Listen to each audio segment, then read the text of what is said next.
Praise the Lord and greetings to you all in the name of our Lord and Savior Jesus Christ. हमारे खुदावंद यीशुआ के पाक नाम में आप सबों के सामने मैं सलाम पेश करता हूं और प्रेज द लॉर्ड कहता हूं। This evening, before we worship our God, आज शाम को हमारे खुदा की इबादत करने से पहले to meditate on the Word of God, let us look unto the Lord for His mercies. खुदा के कलाम का मुताला करने से पहले उसकी रहमत व करम पर हम उसके रहमत व करम के ख्वाह बनेंगे। Let us kneel down and pray. हम घुटने टेकेंगे और दुआ करेंगे। Our loving heavenly gracious Father, we thank you and we praise you, Lord. ऐ हमारे आसमानी प्यारे बाप, हम आपकी हम्द व सना बजा लाते हैं। Father, we come to your feet with the sprinkling blood of our Lord and Savior Jesus Christ. हमारे खुदावंद और मुनज्जी यीशुआ के पाक खून के छिड़काव के नीचे आते हुए हम आपके करीब आते हैं। You are so loving God and gracious God. आप बहुत हम पर मेहरबान हैं, आप रहमदिल खुदा हैं। You did many wonders in our lives and you are doing many wonder works in our lives. हमारी जिंदगियों में आप बहुत सारे अजाइब व गराइब से पेश आते हैं। Father, this evening we pray and we commit ourselves that Lord, once again strengthen us from your word. आज शाम को आपसे ये भी दरख्वास्त करते हैं कि आप आपके कलाम के जरिए हम सबों को आप मजबूत करें। Father, hide us under your arms, speak with all of us through your word. आसमानी बाप, आपसे दरख्वास्त करते हैं कि आप अपने कलाम के जरिए हम सबों से बात करें और हमें छिपाकर आपका कलाम सुनाएं। Father, committing ourselves unto your loving hands, with the humble heart we pray in the name of our Lord and Savior Jesus Christ. आसमानी बाप, अपने आप को पस्त बनाते हुए, हकीर जानते हुए, खुदावंद यीशुआ के खून के छिड़काव के नीचे आते हुए हमारे खुदावंद और मुनज्जी यीशुआ के पाक नाम से छोटी सी दुआ हम मांगते हैं, सुनकर कबूल फरमाएं। आमीन।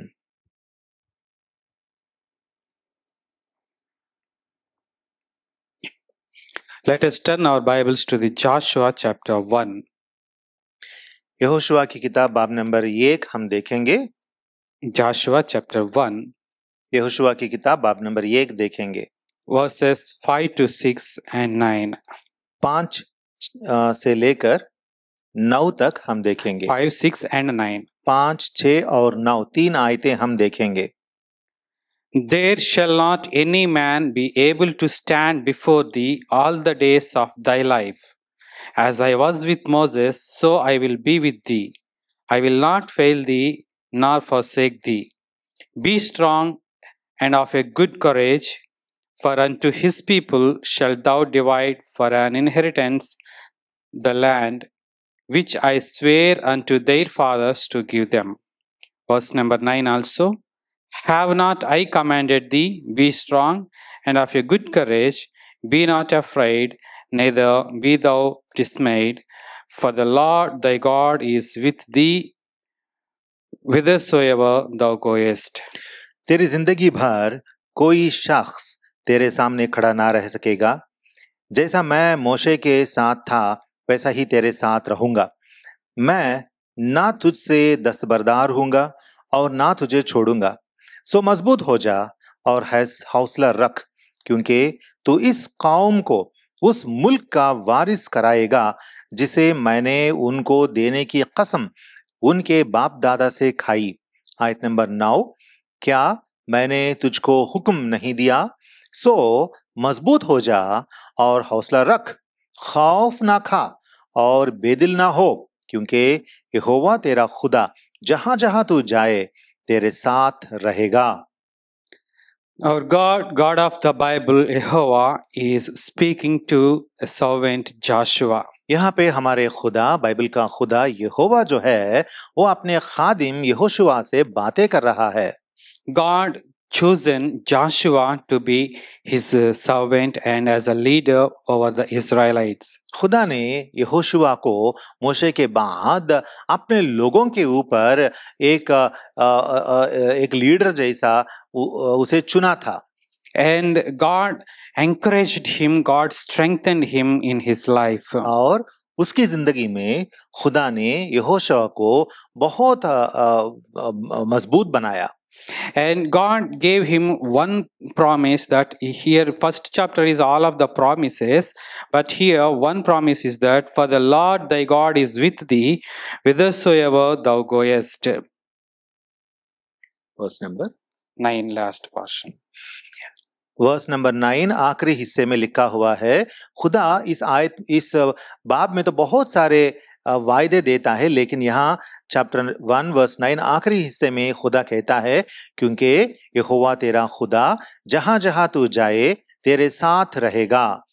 God promised to Joshua that wherever you go, I will be with you. खुदा ने यहोशुआ से कहा कि तू जहां जहां जाएगा मैं तेरे साथ वहां रहूंगा।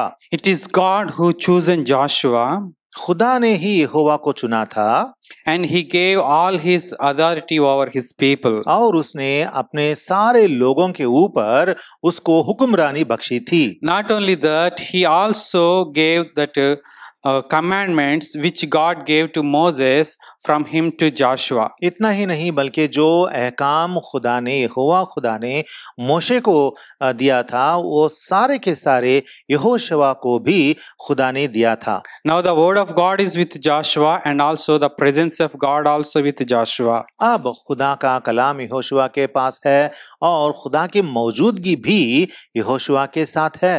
Now let us see what happened in the life of Joshua when God is with Joshua. अब हम देखेंगे जरा कि जब खुदा यहोशुआ के साथ रहते रहा तो उसकी जिंदगी में क्या-क्या बातें गुजरी। God called Joshua to give the promised land as inheritance to the people of Israel. खुदा ने यहोशुआ को इसलिए चुना और बुलाया कि इस्राएली लोगों को उनके मऊदा मुल्क जो है उसका हिस्सा जो है हर एक कबीले को सही ढंग से दे।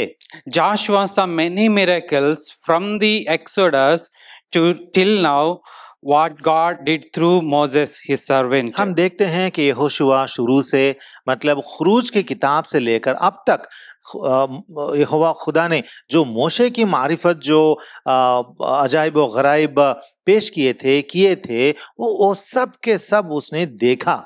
Joshua is such a humble servant. He only obeys and follows whatever commanded to him by Moses. Yehoshua इतना हलीम खादिम है कि जो कुछ मोशे खुदा का बंदा मोशे उसे कहता था हर एक बात को वो मानता था। Now after the death of Moses, God gave commandment to Joshua that he is supposed to lead his children to the promised land. अब मोशे के उसकी मौत के बाद खुदा ने यहोशुआ से कहा कि अब यहोशुआ का जिम्मा बनता है कि खुदा के लोगों को उनकी मऊदा मुल्क तक पहुंचाए। When God gave this great ministry to Joshua, he promised him that I will be with you wherever you go. इसीलिए जब खुदा ने इस बड़े काम को जब यहोशुआ के हाथों में सौंपा तो खुदा ने यहोशुआ को वादा किया था कि तू जहां भी जाए मैं तेरे साथ रहूंगा ही।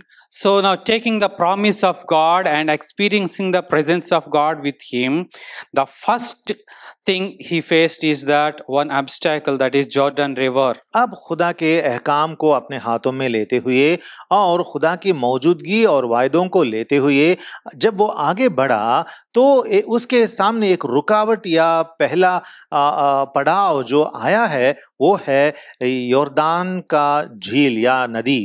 To take the children of Israel into the promised land, to lead them into the promised land, Joshua was supposed to cross this Jordan River. अब इस्राएलियों को उस मऊदा मुल्क में ले जाने के लिए यहोशुआ को इस यॉर्दान का नदी जो है इसे पार करने की जरूरत थी।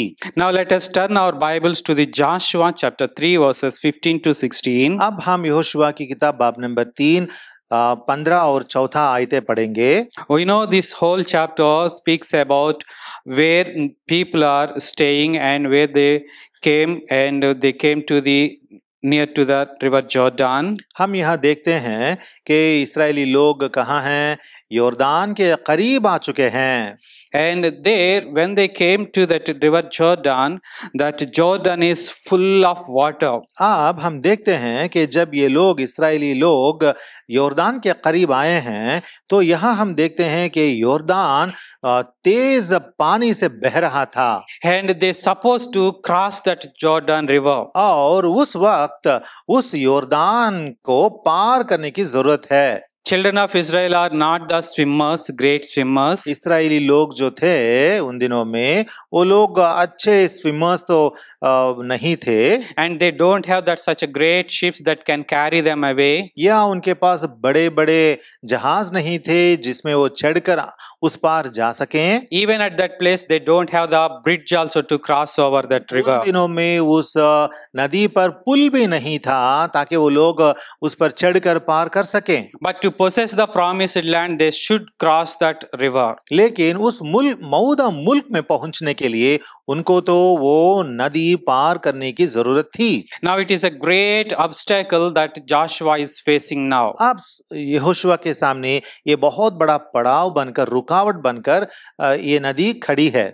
Till now, Moses, God's servant Moses, brought him and he showed this is the way that you should go to promised land. अब तक खुदा का बंदा मोशे ने इन लोगों को ले आया, आगे बढ़ाया और उनको दिखाया कि यही रास्ता है, यही राह है जिसके जरिए, जिसे पकड़ के तुम लोगों को मऊदा मुल्क में पहुंचना है। But now in front of him that road is closed. लेकिन अब इसके सामने, यहोशुआ के सामने राह या रास्ता बंद हो गया है। Now everything seems that everything is closed. There is no way to cross all the children of Israel. अब ऐसा लगता है कि रास्ता बंद हो गया, इसीलिए इस्राएलियों को आगे बढ़कर मऊदा मुल्क में पहुंचने का कोई भी जरिया मुमकिन नहीं है। But our Father God Jehovah spoke with Joshua, cross the river. लेकिन हमारे आसमानी बाप, हमारे खुदा यहोवा ने यहोशुआ से बातें की थी और कहा कि तुम लोग इस यॉर्दन नदी को पार करो।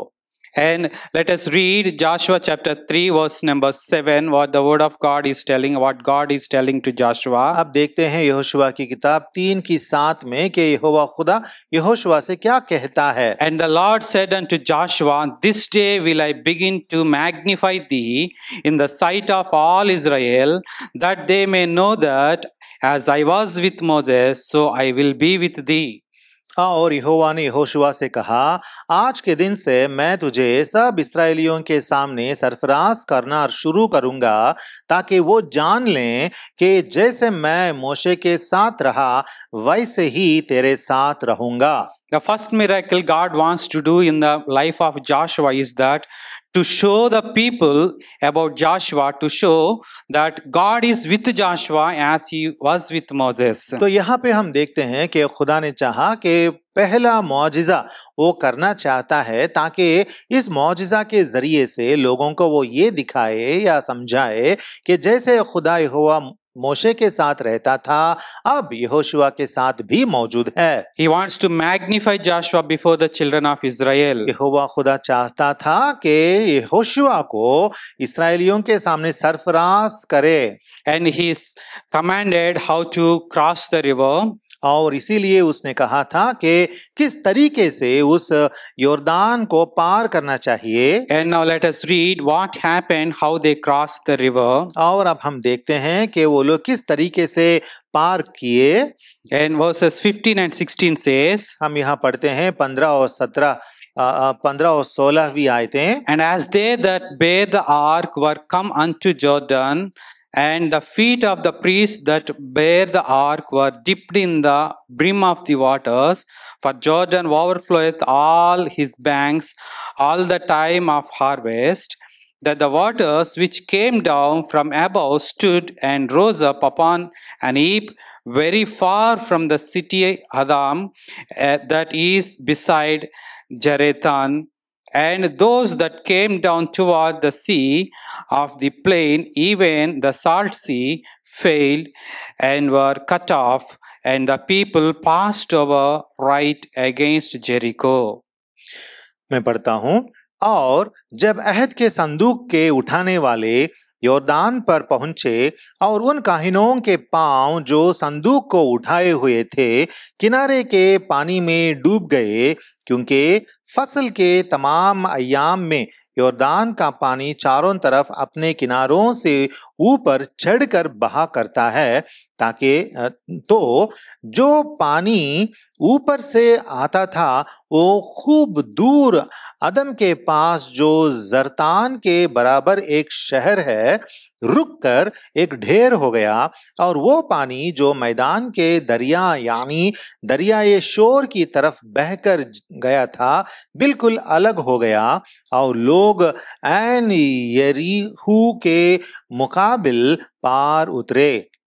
13th verse says that, and it shall come to pass, as soon as the soles of the feet of the priests that bear the ark of the Lord of all the earth, shall rest in the waters of Jordan, that the waters of Jordan shall be cut off from the waters that come down from above, and they shall stand upon an heap. 13वीं आयत, और जब योर्दान के पानी में उन काहिनों के पांव के तलवे टिक जाएंगे जो यहोवा यानी सारी दुनिया के मालिक के अहद का संदूक उठाते हैं, तो योर्दान का पानी यानी वो पानी जो ऊपर से बहता हुआ नीचे आता है थम जाएगा और उसका ढेर लग जाएगा।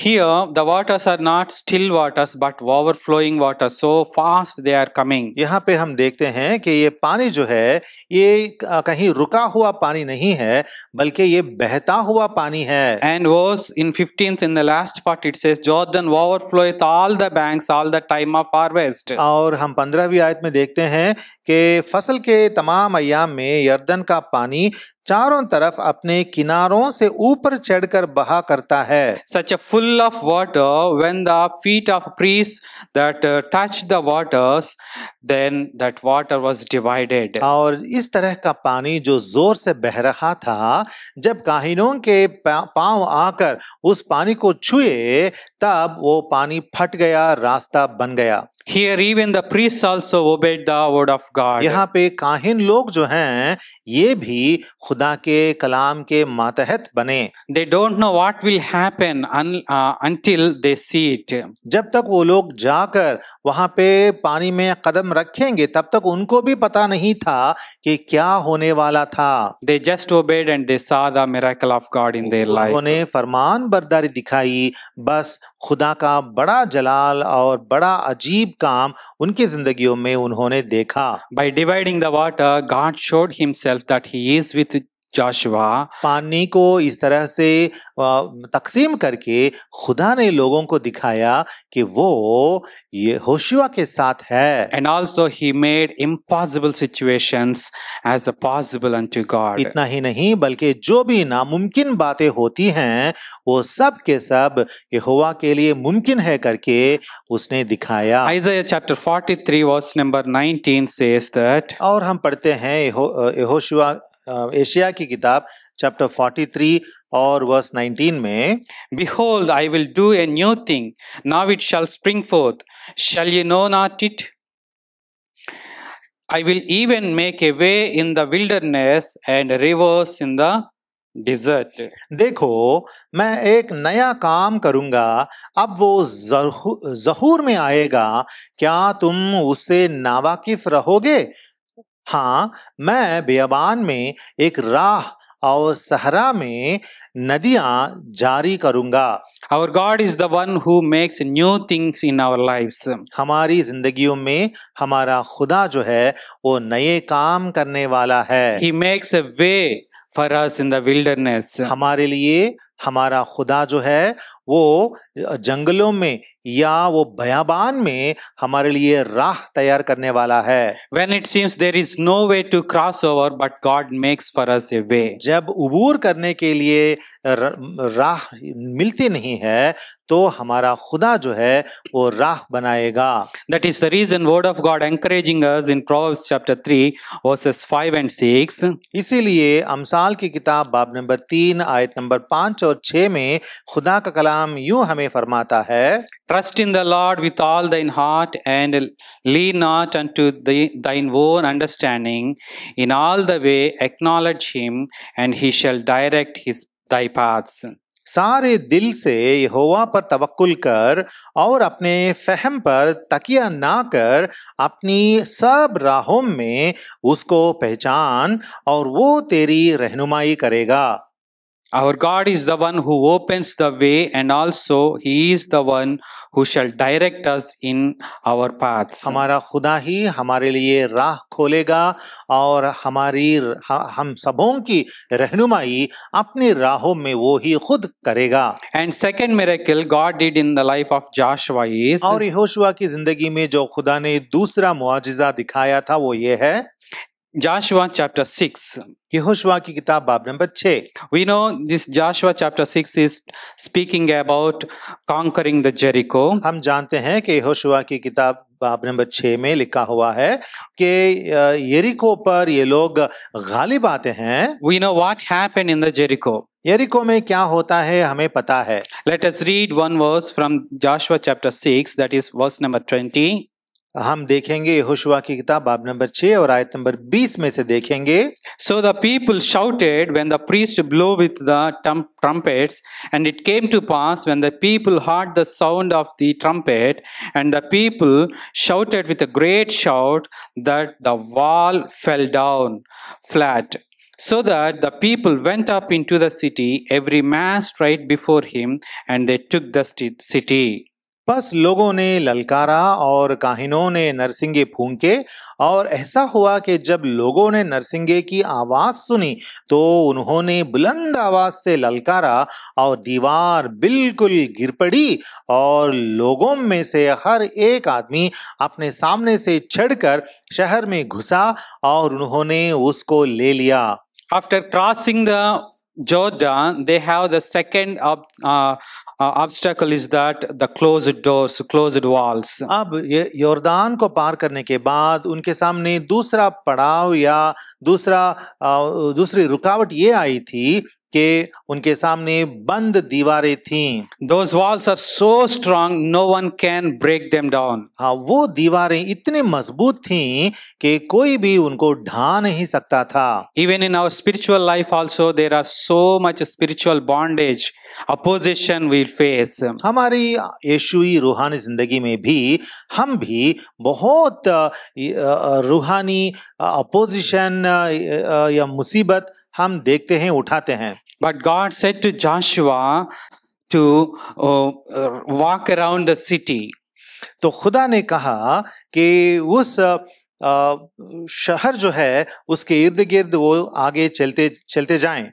And final day they supposed to shout and once again walk around the city. और आखिरी दिन जब वो लोग वहां जाते हैं तो वो लोग वहां जाकर 7 बार उसके चौगिर्द फिरें। And when they walked around the city with silent for 6 times and 7th day 7 times.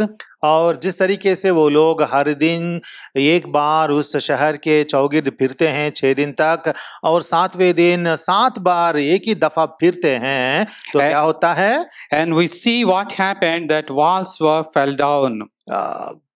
तो हम देखते हैं कि यहाँ पे जो दीवारें थीं ये दीवारें गिर पड़ी। And God opened the doors for them. और खुदा ने उनके लिए दरवाजे खोल दिए। They praised God, they shouted God, and all the walls fell down. वो लोग ललकारे, खुदा की हम्दो सना से शायद वो लोग नारे लगाए, और ये दीवारें जो थीं ये गिर पड़ी। Here also the children of Israel don't know what will happen in their life. और यहाँ भी हम देखते हैं कि इस्राएलियों को पता नहीं था कि उनकी जिंदगी में क्या कुछ होने वाला है। They just simply praised God according to the command given to them. उन लोगों ने सिर्फ और सिर्फ खुदा ने जो हुक्म उनको दिया था उस हुक्म के मुताबिक, हुक्म के मातहत वो लोग वहां जाकर वहां घूमने फिरने लगे। They obeyed and they worshipped God silently. फरमान बरदारी दिखाते हुए वो लोग 6 दिन खुदा की इबादत करते रहे।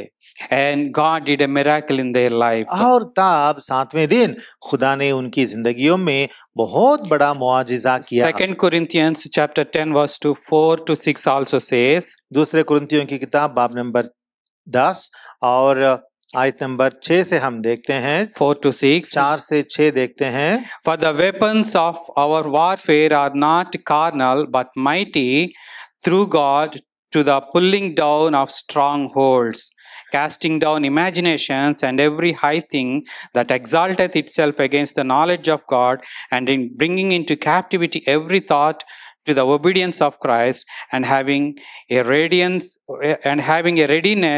to revenge all disobedience when your obedience is fulfilled. इसलिए कि हमारी लड़ाई के हथियार जिस्मानी नहीं बल्कि खुदा के नजदीक किलों को ढा देने के काबिल हैं। चुनांचे हम तस्वुरात और हर एक ऊंची चीज को जो खुदा की पहचान के बरखिलाफ सिर उठाए हुए है ढा देते हैं और हर एक ख्याल को कैद करके मसीह का फरमा बरदार बना देते हैं। और हम तैयार हैं कि जब तुम्हारी फरमान बरदारी पूरी हो तो हर तरह की नाफरमानी का बदला लें। Our weapons are of not carnal but mighty through God to pulling down the strongholds. हमारे हथियार जो हैं ये जिस्मानी नहीं बल्कि खुदा के नजदीक किलों को ढा देने के लिए काबिल हैं। God gave us such great weapons to overcome the enemy. खुदा ने हमें इतने अच्छे बड़े हथियार दिए हैं जो दुश्मन पर हमें गलबा दे सकते हैं। We can see that when obedience is fulfilled in our lives. हम देखते हैं कि जब हम फरमा बरदार होते हैं तब खुदा अपना काम हमारी जिंदगियों में करता है। And also third miracle that God did in the life of Joshua is, और तीसरा मौजिज़ा जो खुदा ने इस इस्राएलियों के बीच में यहोशुआ के साथ किया था वो ये है, after entering into the promised land, Mauda मुल्क में पहुंचने के बाद and many enemies surrounded Joshua. बहुत सारे मुखालिफ यहोशुआ के साथ उसके इर्द गिर्द आए थे। In one time, 5 kings came together to fight against Joshua. एक बार 5 बादशाह आए थे कि यहोशुआ से वो लोग आकर उसे जंग करें।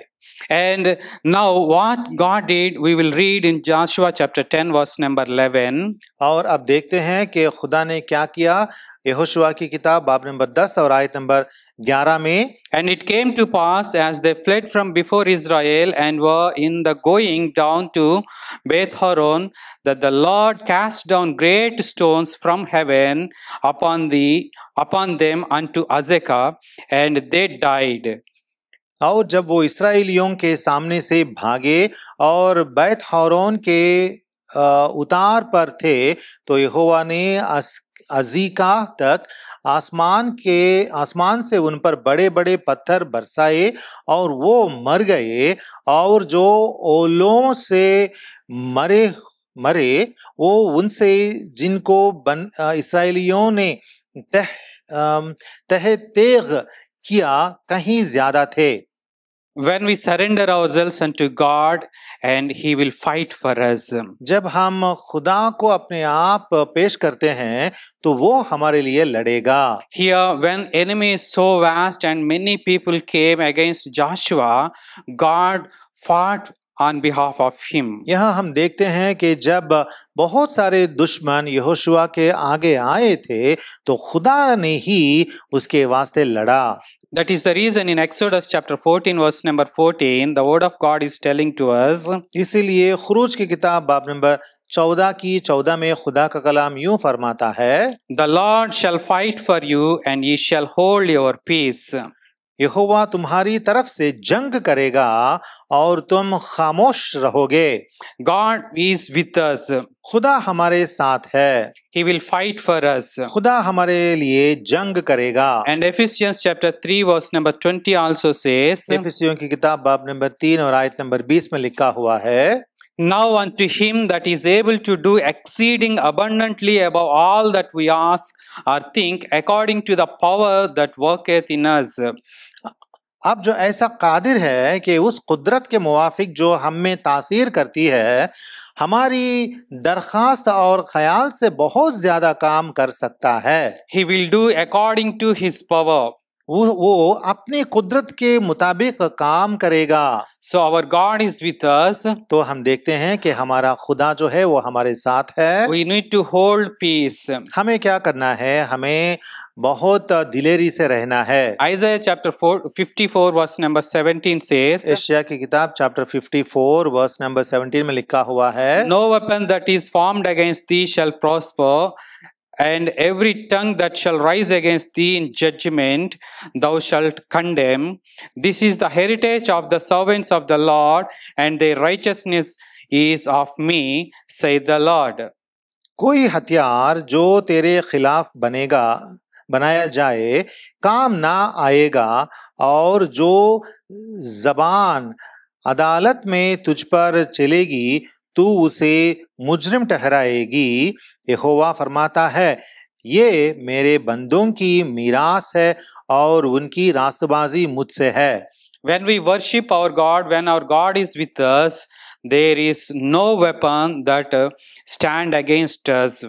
जब हमारे खुदा की इबादत हम करेंगे और जब हमारे खुदा हमारे साथ रहेगा तो हमारे खिलाफ और कोई दूसरा हथियार नहीं होगा। And the fourth miracle God did in the life of Joshua is, और चौथा मुआजिजा जो खुदा ने यहोशुआ की जिंदगी में किया था वो ये था, Joshua chapter 10 यहोशुआ की किताब बाब number 10 verses 12 onwards, we will read that miracle. हम देखते हैं आयत नंबर 12 से। God made sun and moon to stand still. यहाँ देखते हैं कि खुदा ने आफताब और माहताब को थमा दिया। Let us read verses 12 to 14. What happened, we will understand. 12 से लेकर 14 तक हम पढ़ेंगे, क्या हुआ यहाँ पता चलेगा। Then spake Joshua to the Lord in the day when the Lord delivered up the Amorites before the children of Israel. And he said in the sight of Israel, Sun, stand thou still upon Gibeon, and thou moon in the valley of Azalon.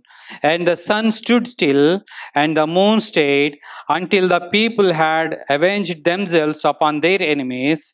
Is not this written in the book of Jasher? So the sun stood still in the midst of heaven, and hasted not to go down about a whole day. और उस दिन जब यहोवा ने अमोरियों को इस्राएलियों के काबू में कर दिया, यहोशुआ ने यहोवा के हुजूर इस्राएलियों के सामने ये कहा, ए सूरज तू जिबावून पर, और ए चांद तू वादी अय्यालोन में ठहरा रह। और सूरज ठहर गया और चांद थमा रहा, जब तक कौम ने अपने दुश्मनों से अपना इंतकाम ना ले लिया। क्या ये आशेर की किताब में नहीं लिखा है? और सूरज आसमान के बीचों बीच ठहरा रहा और तकरीबन सारे दिन डूबने में जल्दी ना की। Here what we see is that in this battle, Joshua needed some time to overcome the enemy. यहाँ हम ये देखते हैं कि इस जंग में यहोशुआ को और कुछ वक्त की जरूरत थी ताकि वो उस दुश्मन पर गालिब आए। But he's supposed to win the battle before the sun set. लेकिन उसको ये जरूरी थी कि सूरज के डूबने से पहले ही जंग को खत्म करे। And Joshua prayed to God that sun supposed to stand there, stop there. तो यहोशुआ ने खुदा से ये दुआ मांगी कि सूरज को वो ठहरा रहे। And God heard the prayer of Joshua, and he made that sun to stand still there. तब खुदा ने यहोशुआ की आवाज सुनी और सूरज को ठहरा दिया। Sun and moon both stand still there. और सूरज को ठहरा दिया, चांद को थमा दिया। In our lives also, God is doing the same miracles. हमारी जिंदगियों में भी यहोवा हमारे लिए यही मौजिज़े करेगा। God is extending His grace upon us. यहोवा हमारे ऊपर अपना रहम बुलंद फरमा रहा And है extending time in our lives. और हमारी जिंदगियों में वक्त हमें बख्श रहा है। And also resources to complete what God given to us. और यहोवा जो हमें दिया है उसे पूरा करने के लिए हमें जरिए भी देता है। Sometimes we feel so much tired and we need some more time to complete this one. हमें कभी-कभी लगता है कि हमारे पास वक्त कम हो गया है और कुछ ज्यादा वक्त की जरूरत है।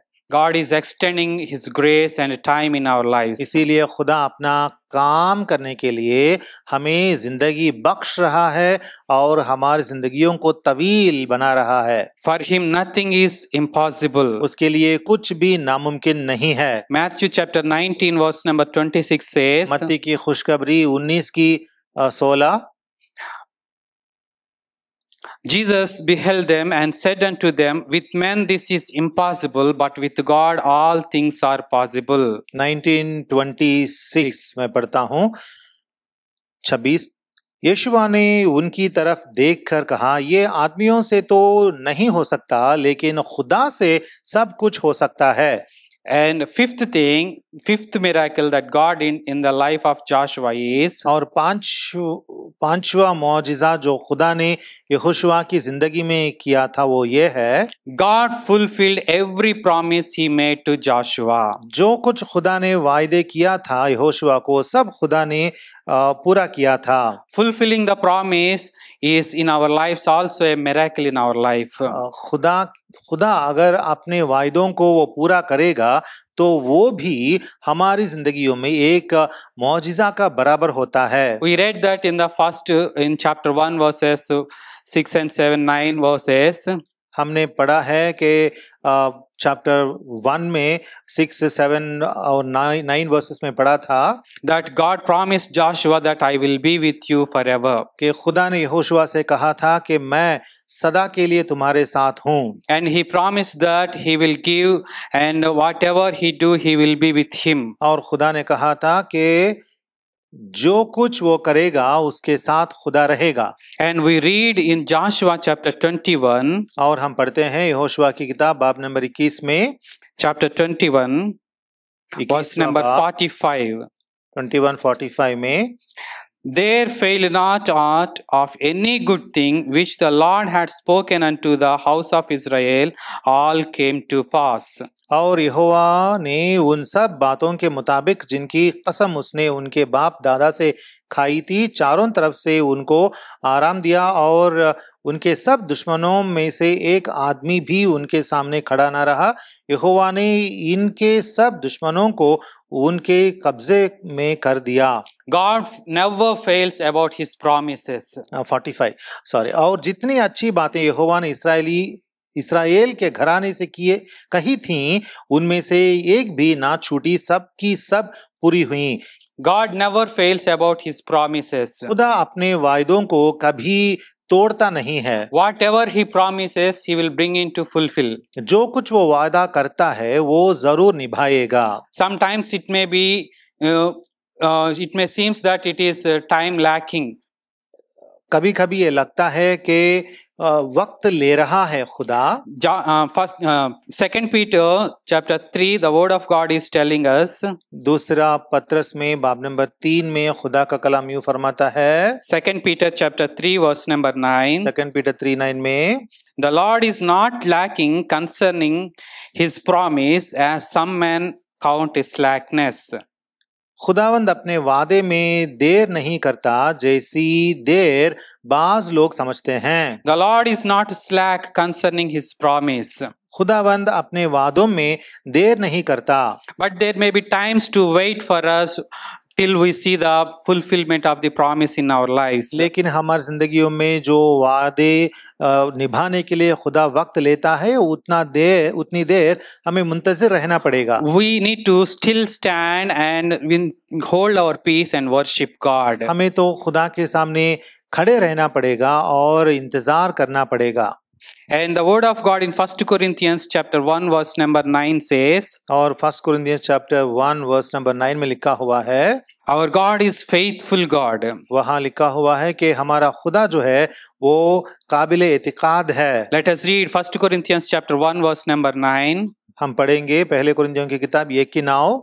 God is faithful, by whom ye were called unto the fellowship of His Son Jesus Christ our Lord. खुदा सच्चा है जिसने तुम्हें अपने बेटे हमारे खुदावंद यीशुआ मसीह की शिराकत के लिए बुलाया है। Our God is faithful God. हमारा खुदा जो है वो काबिल एतिकाद है। He fulfills all his promises. वो अपने सारे वायदों को वो निभाता है। We saw 5 miracles in the life of Joshua. हमने 5-6 मुआजिजे यहोशुआ की जिंदगी में देखी हैं। Also, these 5 types of miracles God did in our lives also. और ये 5 तरह के मुआजिजे खुदा ने हमारी जिंदगियों में भी की है। When there is no way to go forward, God makes a way for us. जब हम आगे बढ़ नहीं सकते, जब रास्ते खत्म हो जाते तो खुदा हमारे लिए रास्ता खोलता है। And when there are walls that are before us not to cross, but God makes them to fall down for us. और हमारे सामने जब दीवारें आती हैं ताकि हमें आगे ना बढ़ाए तो खुदा उन दीवारों को ढा देता है। When the enemy is big, when he surrounds us, God will fight for us. और जब दुश्मन बहुत बड़ा बन जाता है तब खुदा हमारे वास्ते लड़ता है। And also God will extend in our lives time and grace and do the supernatural things for us. और खुदा हमारे लिए वक्त भी तवील करेगा और हमारे वास्ते सुपरनैचुरल थिंग्स जो होते हैं वो भी करेगा। Not only that, he fulfills all his promises in our lives. लेकिन हमारी जिंदगियों में खुदा अपने सारे वायदों को निभाएगा। To see the miracles of God in our lives, we need to hold our peace and worship our God. खुदा के वायदों को हमारी जिंदगी में देखने के लिए हमें इत्मीनान से रहना चाहिए और खुदा की तरफ तवज्जो फरमाना चाहिए। Because our Lord, our God is with us. क्योंकि हमारे खुदावंद हमारे साथ हैं। Let us kneel down and worship our God. हमारे खुदा की इबादत हम घुटने टेक कर करेंगे।